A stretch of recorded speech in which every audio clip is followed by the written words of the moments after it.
Parak 4, Mishnah 1. Ben Zoma. Ben Zoma says, Ezehu Hacham. Who's a wise person? Halomed Mikol Adam. A person who learns from everyone. Shenamar, as it says, Mikol Malamdai Hiskalti.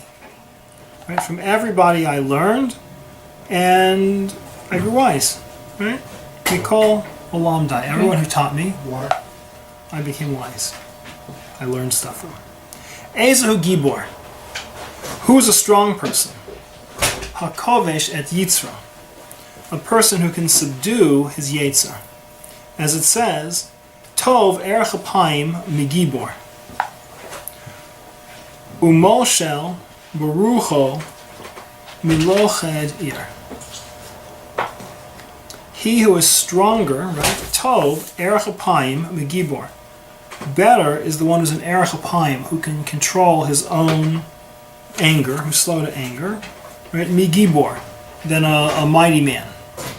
Right? In the old days, and it's interesting. War was very brutal. City-states were marginally small, and people were difficult to replace. So they often had the model of single combat. Right? Is the story of Alexander, right? As he marches to battle, and they'd send out what two armies would face, and they'd each send out their hero, their gibor, and they would fight, and whoever won, that army won. And it was kind of a mnemonic device for victory in the army. The most famous example of the concept of a gibor is David and Goliath. Right? You have two armies that are facing.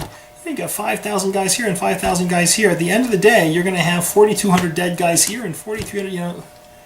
War was brutal. Right nowadays, you have battles until you got to the Civil War, and you had lots of battles that people would fight, and not that many people died. But you tried not to fight those battles because people died, but now it's not as much. It decimated the country. Decimated everything. So the idea of a gibor, of a mighty man, you often had this concept of a mighty man. He would be the hero of the army. And my hero would fight your hero, and then we're done, and you change out spoils and swap a few girls and move on. So it says, Tov erech apayim migibor. Better is a guy who can control his own strength and control his own anger than even a gibor. Umoshel berucho miloched ir. Right? And a master, a person who can control his rucho, his spirit, right, is more important than a guy who can conquer a city. They're more powerful. Ezer Ashir, right, this is the most famous. Who's rich? Hasameach bechelka. A person who has simcha, who has joy in his own chelak, in his own portions. As it's written, Yagio kapecha ki tochel ashrecha v'tov loch. Right? Who's rich? The person's happy with his lot. As it says, when you eat from what you make with your own hands, then you're ashra, you're praiseworthy, and everything goes well with you. It's good with you. Ashrecha b'olam hazeh, that you're praiseworthy in this world. V'tov lach, and it will go well with you l'olam haba, in the next world. So a person who's praiseworthy, a person, wealth has to do with your attitude. We'll talk about that in a minute. Ezu mekubad, and who's honored? Hamakabet et chabriot, a person who shows honor to other human beings. As it says, Ki hamakabdai achabed vebozai yakalu. Those who show me honor, right? Ki machabdi, those who show me honor, akabet, I will show honor too. And those who scorn me, well, I'll degrade them. I'll embarrass them. So, Ezehu chacham, halamed mikol adam. So what's a chacham? What is a chachma? So he says again, your attitude towards chachma. It's interesting. These are all going to show that it's an attitude question. Attitude is everything. That who's wise? A person who recognizes that other people have something to teach him. A person who is constantly open to learning from other people. A person who sees that everything, he says, here's his proof, right? Mikol melamdai, everyone who taught me, there's so many who taught me, right? And that's where I got seichel from. Hiskalti, I became clear. I became knowledgeable. I became intelligent. that a guy may have a tremendous amount of raw intelligence. Right? You may just, be blessed with a great IQ. But if you think you know everything, or if you think that no one can teach you anything, then you never progress. It's an unusual example, but when I've seen this, an example that always strikes me is if you ever tried to coach, 12 or 13-year-old boys in baseball, right? And you try to teach them how to stand and hold a bat. You want to show them, here's how you should stand at the plate, and where you should put your feet, and here's the biomechanics of it. And they look at you and say, I already know how to hit. Mm-hmm. I was the best 11-year-old hitter in the league, and you have nothing to teach me. You have nothing to show me. It's like, and you'd want to explain to them that when you grow up and become a professional baseball player, you're still going to have a baseball coach, a hitting coach, whose job is to teach you how to stand in a batting box, right? How to stand in a batter's box, how to put your hands, how to turn your feet. I mean, how to you'd think, you're making $7 million a year playing baseball. You should know where to put your feet and how to swing a bat, right? But they don't. It does or not. It changes. But it's the unwilling. The thing that keeps you from becoming better is these kids. It's an unwillingness to listen. It's an assumption that they already know. And you find that just philosophically, to walk up to a person, and as often as not, the person feels that they already know everything. And they have no interest in listening to what anyone else has to say, because I understand how to be a person. I understand how to be a husband. I understand how to be whatever it is. I understand. What do I need you for? Right? That the biggest block, one of the biggest blocks to growth intellectually and philosophically and morally is this feeling that no one can teach you anything. You're the old I'm okay, you're okay. Right? I'm just fine. I got nothing to learn from you. It's funny, when you get to Ramchal in Mesilas Yesharim, right, Rav Moshe Chaim Luzzatto, in his introduction he says, if you think I'm going to teach you anything that you don't already know, you're wrong. If you think I'm going to teach you something that you can learn once and be done with it, you're wrong. Right? This is important stuff. The important stuff is stuff that you already know, and I'm going to teach it to you again. Right? And then after you're done learning it, you need to learn it again. And then after that, next week, learn it again. And our pathway through Avos is it's learning the same material again and again and again and again. And you'll see many Mishnayot touch on the same material 4 different times, 10 different. There's multiple Mishnayot driving home. In some ways, we talked about, there's really one Mishnah, right? There's one Mishnah that says the whole world's based on Emes, Din, and Shalom. Now move forward. And it's like we see this multiple different ways it's brought back to you. That it's the attitude that I have something to learn and you have something to teach me. And a recognition, so now the two things, is to recognize Kol Ha'adam, that every person has something to teach you. Everyone you meet, there's something you can learn from everybody. And it changes how you look at a person. If I meet you and I recognize that I can grow from knowing you, it changes the whole dynamic of our relationship. And it's also Mikol Ha'adam, from the whole person. I can learn, when you see a Chacham, you can learn not just from the way he gives a shiur. You can learn from the way he speaks to his kids. You can learn from the way he talks to his wife. You can learn from everything, right? There's all these apocryphal stories of, the kid who, sneaks into his Rebbe's house or whatever, and sleeps on the floor under the bed to be in the same room and observe his Rebbe.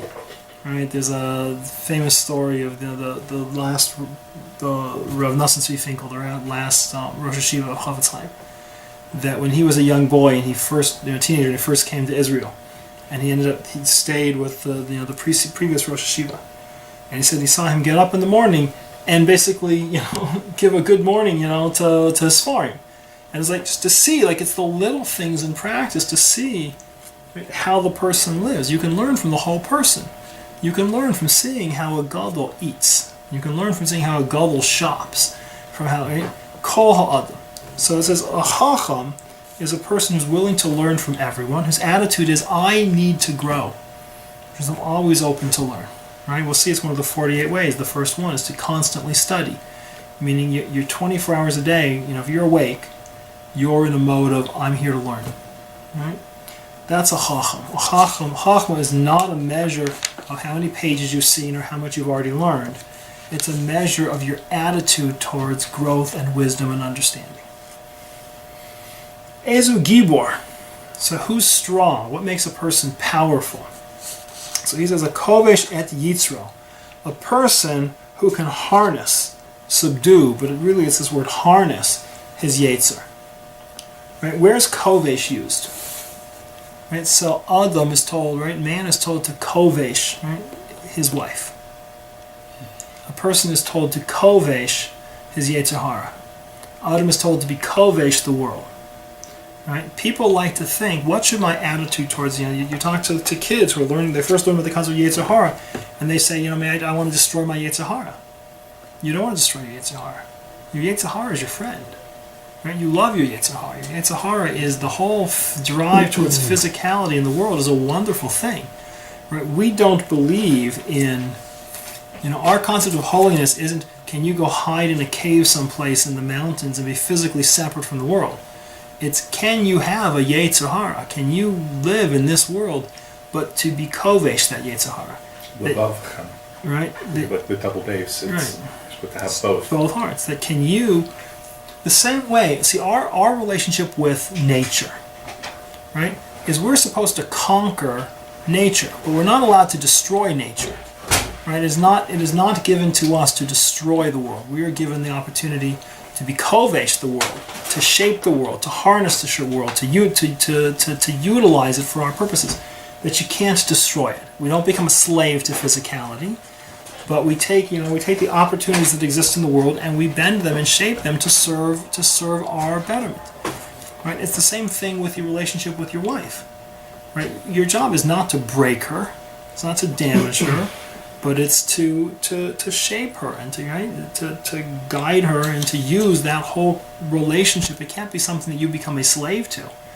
You're certainly not looking for a concubine. You're not looking for a person whose will that's not a wife. It's a different thing, right? You don't want to destroy the person's will. You want that person. You want to harness the power of what that relationship can be to shape your life. So it's the same thing with your yetzer hara. Right, that drive that you have, the hungers that you have. There's a story at one point that there was the Rebbeim, in the time of the Mishnah, davened for the yetzer hara to go away. Right, they figured people were just too weak and we couldn't stand the yetzer hara. So he said, you know what, boss, take it away. And it's like, you know what? Then everyone became 21st century Americans. All they wanted to do was lie on the couch, right, and stare at their iPods and enter some stuff into Facebook and watch TV and hang on the hand. And it's like, and they did nothing. No homes got built, no roads got built, no families got made, no reproduction, no farming.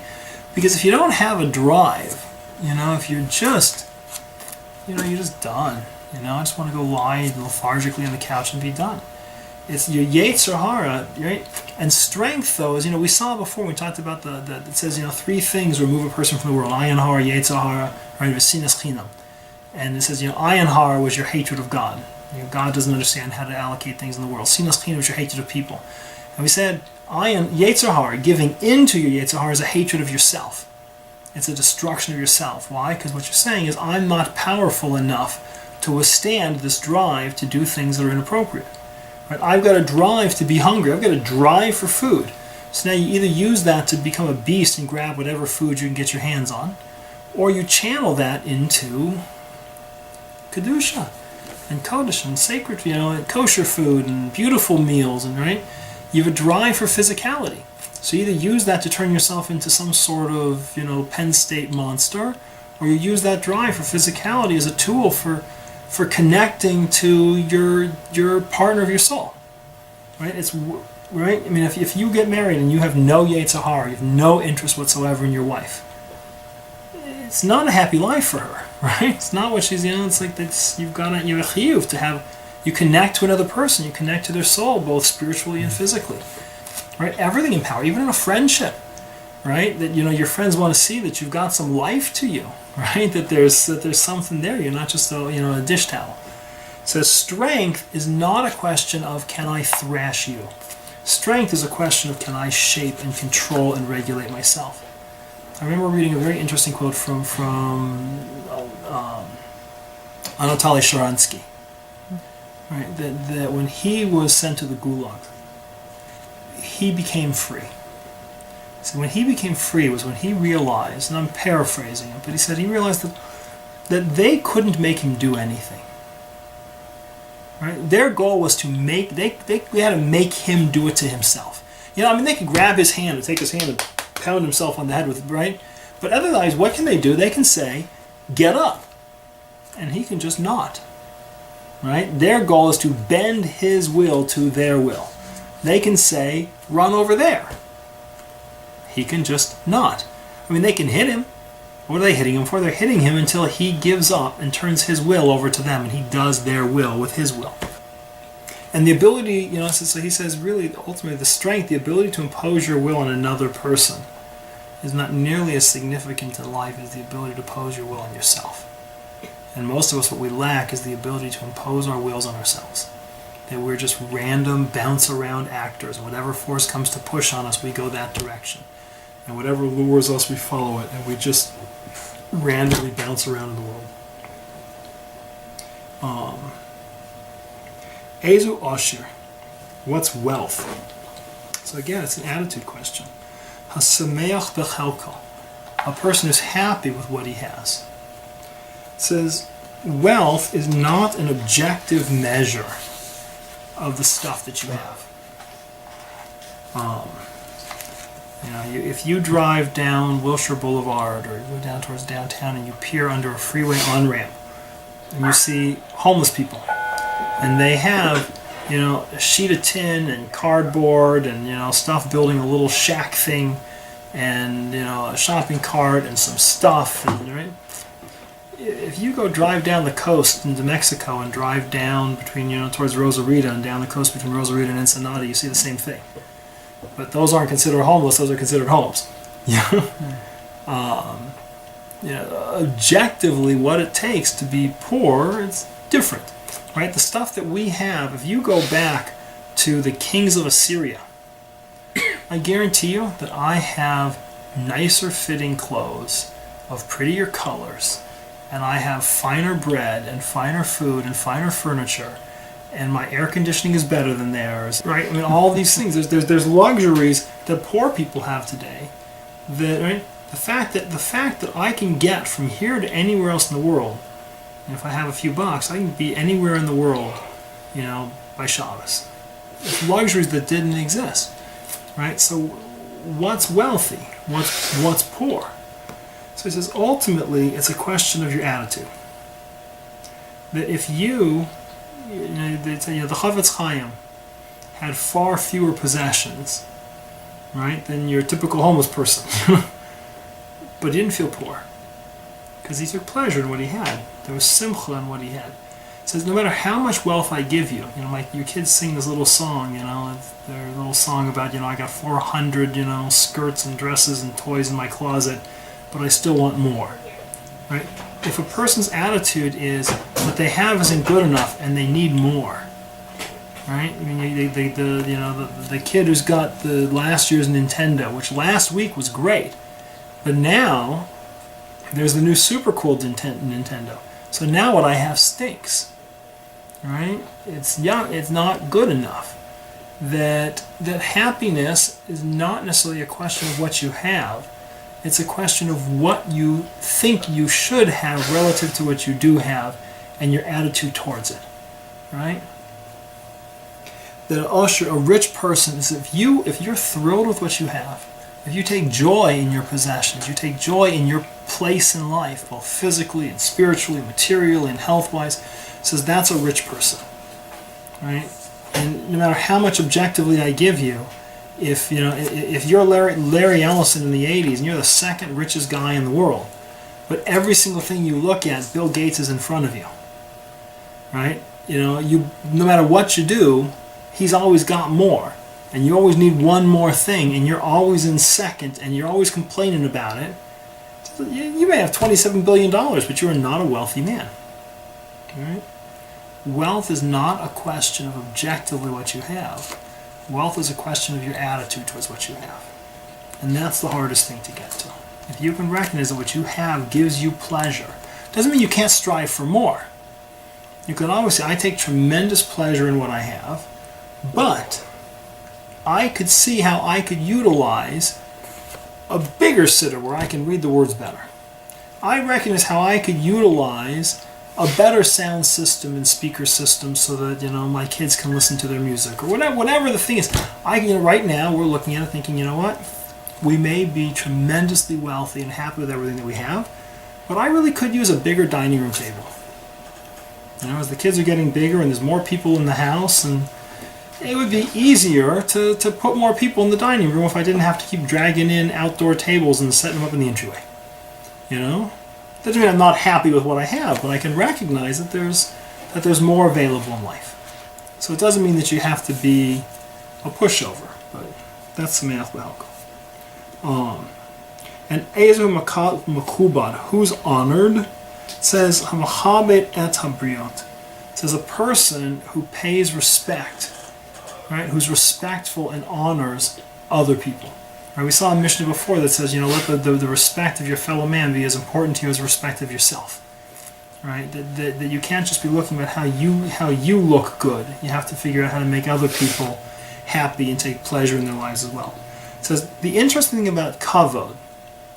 It says if you thirst for kavod, you thirst for respect or honor, right? That I feel my self-value comes from how other people look at me. Then who have you given that power to? To them. Right? My value comes from how you look at me. You're now in charge of my value. It's a very slippery slope once you get onto the drive for kavod. But if the kavod of other people, that other people feel for you, comes from the extent that you are a respectful, honoring, and honorable person, well, that's something you can control. And it's no longer in your hands, it's in my hands. If I'm the kind of person who shows you courtesy and respect and dignity and decency, and that's what breeds the response back, if it's a feedback to my attitude towards you, then it's back in my control. It's something that I'm setting the value of who I am. I'm not dependent on, I'm only a good guy if you think I'm a good guy. So that's our mission.